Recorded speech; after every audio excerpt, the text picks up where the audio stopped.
if you look at the colours, so the guy's wearing a stripy yellow shirt and it matches with the yellow and orange in the lights. So, you've got lots of, you've got red, you've got a bit of red on that. It looks like a tent in the background. It might be a roof or something. It looks like a tent. So you've got lots of, kind of one side of the colour wheel on there. But yeah, I think that's just a really great photo.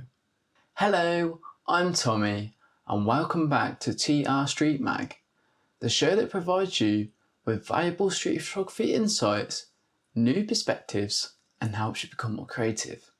If you do enjoy these weekly episodes, make sure to drop me a follow. Okay, so what do we mean by bokeh? Well, bokeh is like the out of focus area. So if you look at me right now, so I'm in focus, but the wall in the background is slightly out of focus. So a really good example, and I'll show you straight away, and you'll see exactly what bokeh is. I'm going to let the camera focus on this lens cap, and you're going to see that my face becomes blurred. Watch this. Let the camera focus on it. You see the top of my head now is out of focus. Up here, I see my hand is out of focus. So that's what we call bokeh. So bokeh refers to the narrow depth of field, which creates everything else to be out of focus. Okay, so we're going to be looking at a few different examples of like creamy bokeh and swirly circles, and we're also going to be looking at the blurry effects that's created with foreground focus and background focus. So like I just showed you on camera, so that would be an example of foreground focus, because the lens cap is closer to the camera. For example, my hand closer to the camera, which makes the background out of focus, right? But then you could have something in the background in focus and something in the foreground out of focus. Now if you see, the camera does a really good job at focusing on my face, and while I'm talking, my hand's further out, they're not quite in focus.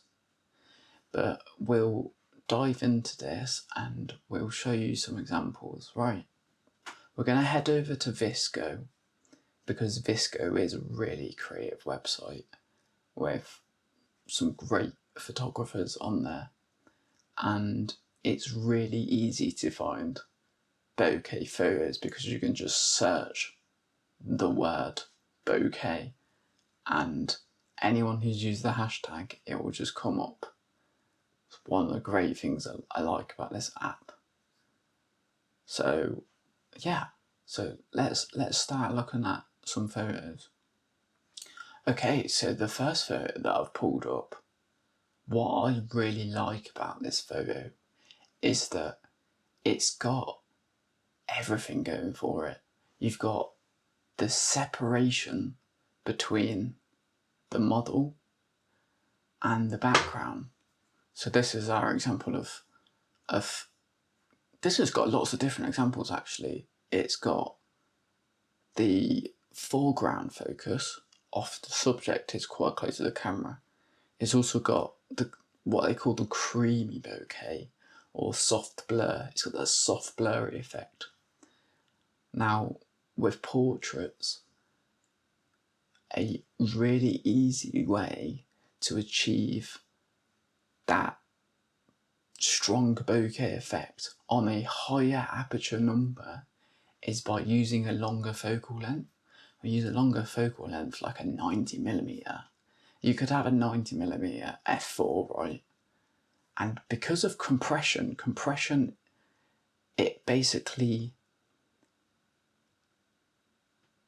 flattens the background more, so it can look like there's more background blur. when really it's just so zoomed in, and because it's so zoomed in, the effect of the blur is so much greater.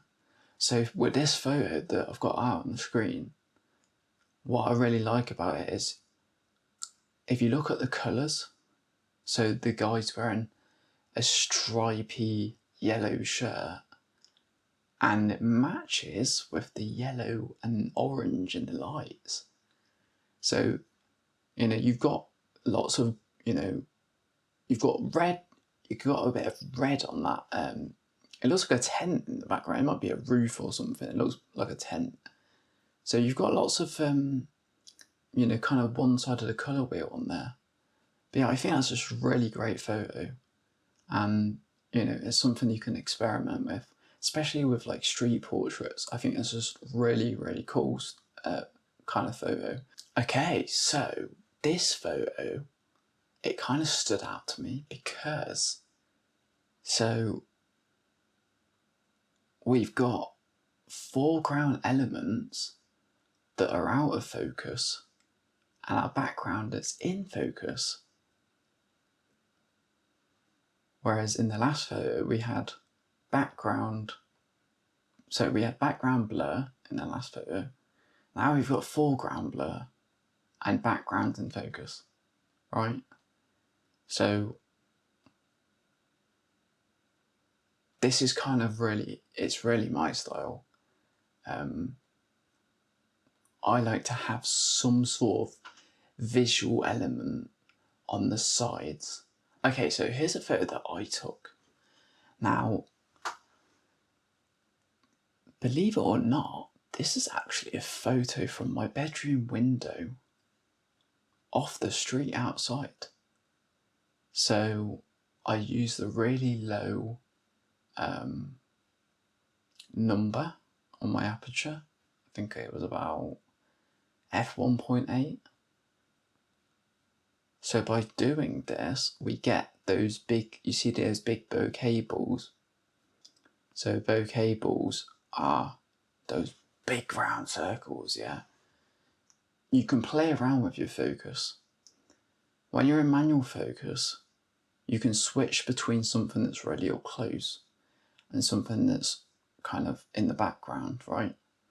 So I'm focusing on some raindrops on the window, and by using a really low number, I can make the blur seem more extreme than it really is. If I was to use a higher number, let's say it was physically possible, if I was to use a higher number like f5.6 or f8, you wouldn't get the separation at all. All you would get is you'd just be able to see the lights in the background outside. So when you see photos like that, make sure that you have your lens wide open, right? So I'll show you some more examples of this. These photos are just my favourite. They're my favourite. You've got kind of like a city landscape, and I reckon probably f2, f2.4, something like that. Maybe even f2.8. And you get kind of a cluster of lots of different lights and lots of different colours. And it creates just beautiful. It just looks like a sea of tiny little circles. But it looks like that's artistic for me. Like, it's really artistic. The power of bokeh photography. Rather than taking sharp photos all the time, take advantage of taking out of focus stuff. Because out of focus isn't bad. If you use out of focus images to your advantage, you get some really nice textures and you get some really nice, soft effects, like the raindrops on the window. The raindrops were just sharp enough in the centre, but then slightly out of focus further away. But it makes the light stand out, right? So just following on from the raindrops. So I actually found this photo on Visco. This person posted this photo 10 years ago. Oh my god. Nearly 10 years ago. Oh my god. I just came across it and I thought, it's great because it's kind of like, it's not really foreground or background. It's kind of like middle ground. Because if you actually look really closely at the bottom of the photo, the speed dial is not in focus. And you're obviously getting that nice soft effect in the background. But, you know, even the raindrops, like what we just spoke about with things in the center of the image, are usually quite in focus. But with this image, it just seems like the raindrops are, you can notice them, right? But the lights is what makes it stand out. And you get kind of the slight, we get a slight, like, I think it might be because of the raindrops. We get a bit of like a polygon shape on some of them. So this photo was obviously taken on a film camera. Now with film, you get some slightly different effects. So in this photo, we've got a bit of halation. So halation is like a kind of, it's almost like a light that has a bit of a softbox effects on it. It kind of, it's this really unique effect that you can only get from the way that film is processed in a film camera. With bloom, so bloom can actually relate to halation and bokeh. So bloom is actually quite well common on digital cameras as well. Bloom is that like softer effect of the light. So if you look in the foreground, there's a bar at the bottom, like a red bar. So that's, you can see the lights are blooming, and all around the ride, the lights are blooming a little bit. The reason that we're talking about bokeh here is that it's really hard to focus on film. You have to get your film focus points right. So even with something that is out of focus, or at least it's harder to focus on it because it's further away, you'll get that a lot of the focus doesn't seem super sharp. And that's where you can really play into it, especially with film. With film, you have these really special colours. I mean, just look at the colours. I'm not sure what film. It's Fuji film. There we go. And it's not. It might be a mist filter or something. We can create a bloom effect, right? With you can get like these black diffusion filters, or they're called mist filters. And then when you get like bright street lights, the black mist softens it, so it makes that softbox effect where it kind of, it looks like the light's expanding rather than a big bright sharp street light. It kind of, yeah, the light kind of fades out. So yeah, I mean, a cool thing on some of the film lenses, like this one actually. I'm not entirely sure on this one. So actually, this is my film camera. I'm not actually entirely sure because I haven't had my film developed yet. But yeah, I can assume, because there's also an f1.8, that it has the same effect. But What you get with bloom as well is you get a bit of like, sometimes lights can end up like stars. So that's another really cool effect. I can actually show you an image that I took a while ago, and I have to look for it, right? Okay, here we go. So you can see on these train lights, that's a good example of bloom, and exactly what you were just talking about with the, you can see, right, it looks really soft, but it also has that kind of star effect. I just wanted to show you one more photo. So just pulled a photo that same day that I took the last one I showed you of the train and the fence and all that stuff. So, you know, as you can see, you've got kind of really soft texture in the foreground. You've got kind of like sharp object, but it's not very contrasty, and it's kind of not really in focus. You can make out that it's an edge though. So the edge of a bridge. And yeah, I noticed that there's a lot of nice lights, like in similar photos that we've covered in this episode. Just some nice, yeah, really distant lights. You should be able to see. You might not be able to see.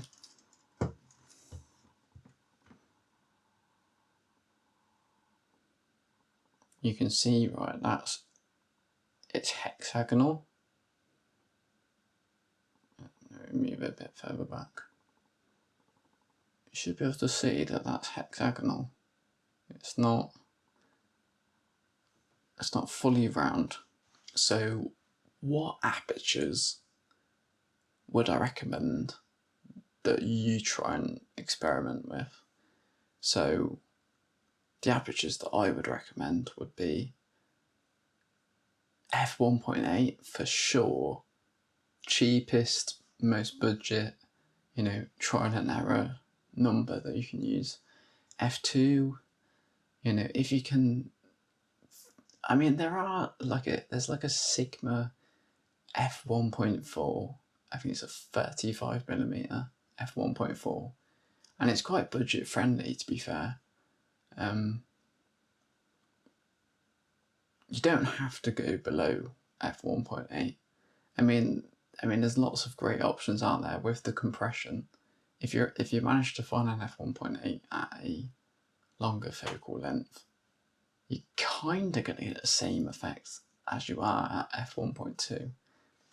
So I hope you've understood what creates a bokeh effect. I hope you understand what bokeh is and kind of some of the main characteristics of bokeh. So thank you for listening to today's episode of TR Street Mag. If you'd like to get involved in the community, I do photo walks and one-to-one mentoring. I also offer workshops on Eventbrite, and you can find all of that information out on my website at tommyregan.co.uk. I've been your host, Tommy Regan. Stay creative, and I'll see you in the next episode.